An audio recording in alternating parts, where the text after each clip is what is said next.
России Владимир Владимирович Путин. Пожалуйста.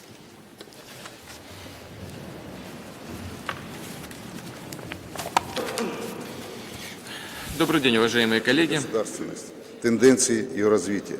Результатом проведенного в режиме диалога с законодательной, исполнительной и судебной властью, федеральными и региональными органами, структурами местного самоуправления стала президентская программа совершенствования и оптимизации российской власти. Такой подход в полной мере отвечает Конституции Российской Федерации и носит системный характер, конкретен и поддерживается на местах. Важнейшее звено программы – новые принципы и механизмы назначения глав субъектов Российской Федерации через избрание по представлению главы государства законодательными органами власти. Принят соответствующий федеральный закон, он начал свою юридическую жизнь. Закон, как известно, вызвал в обществе дискуссии, споры. И это серьезный знак. Общество не безразлично к политике, оно овладевает современной культурой, демонстрирует ответственность за качество власти. С нашей точки зрения, заявленный подход очень прагматичен. Он связывает два института непосредственной демократии, повышает уровень совместной солидарной ответственности федерального центра и регионов за эффективность системы органов государственной власти, укрепляет ее единство. Могу привести на примере Ингушетии. Обладая опытом избрания руководителя региона на основе конкуренции, альтернативности, тайного голосования, население поддержало инициативу президента Российской Федерации. Оно увидело в возможность повышения авторитета власти, преодоления негативных страниц в избирательных технологиях. А они у нас были. Они очень актуальны, и эти проблемы не только в стране, но и на юге России. Мы их чувствуем как нигде в другом месте. Так, к примеру, в 2 турах последних выборов президента Республики Ингушетия израсходовано более 12 миллионов рублей. Конечно, это не пример, но вместе с тем это тоже для нас очень важно. Наверное, значительная часть их могла быть использована и на другие цели. Результат самое главное. Результат – сильный регион, сильный федеральный центр и мощное и сильное демократическое государство. Мы совсем с вами недавно были свидетелями того, как в отдельных регионах, краях, областях регионами пользовались как личной собственностью, а до людей, до конкретных граждан не доходили руководители. Главное сегодня эффективная реализация закона. Это и прикладная идеологическая задача. От ее решения зависит эффективность современной власти и ее уважение людьми. Центр вопроса – подбор кадров, их соответствие высоким критериям права и нравственности, компетентности и ответственности. Вся процедура должна быть гласной, публичной. Личности, которые приходят на роль лидера региона, должны иметь иммунитет от сепаратизма, в том числе национального, конфессионального, быть сторонниками и партнерами президента Российской Федерации, проводить линию на реальный федерализм и регионализм.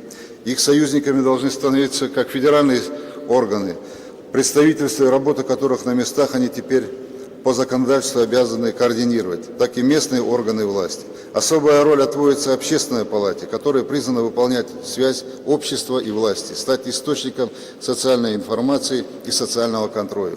Убежден, что подобная структура должна быть создана и в каждом субъекте Российской Федерации. Хочу отметить, и хотелось бы особо отметить и остановиться на совершенствовании региональной политики в России.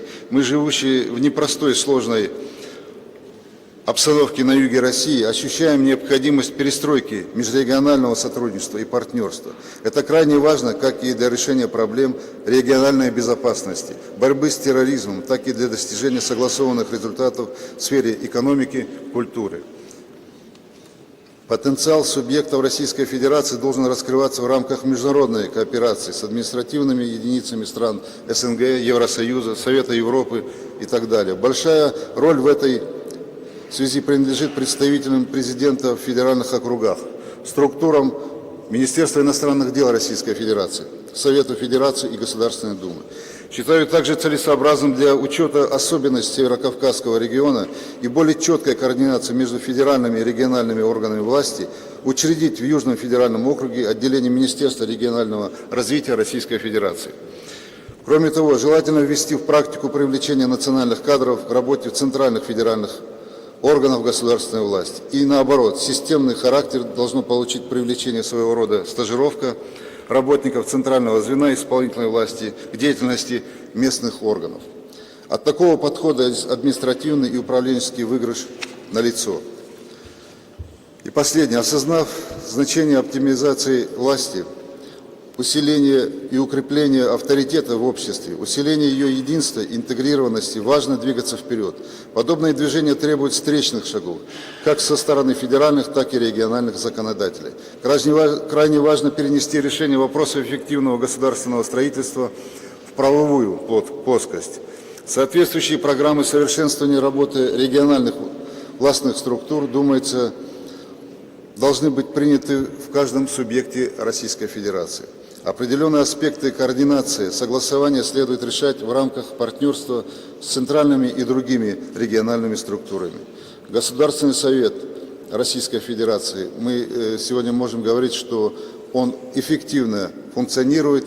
И вот Государственный совет в этой деятельности призван играть и дальше самую активную роль, занимаясь в частности общероссийским мониторингом вместе с другими государственными структурами, с полномочными представителями президента в округах, с Советом Федерации и Государственной Думой.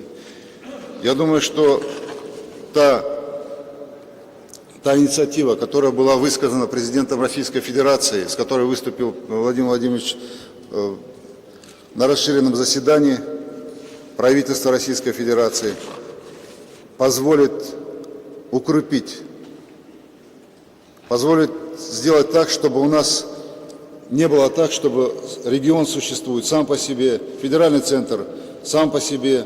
Нам нужна сильная Россия, нам нужен сильный регион, нам нужен сильный федеральный центр, и нам нужно сильное и мощное государство. Так оно и будет. Спасибо за внимание.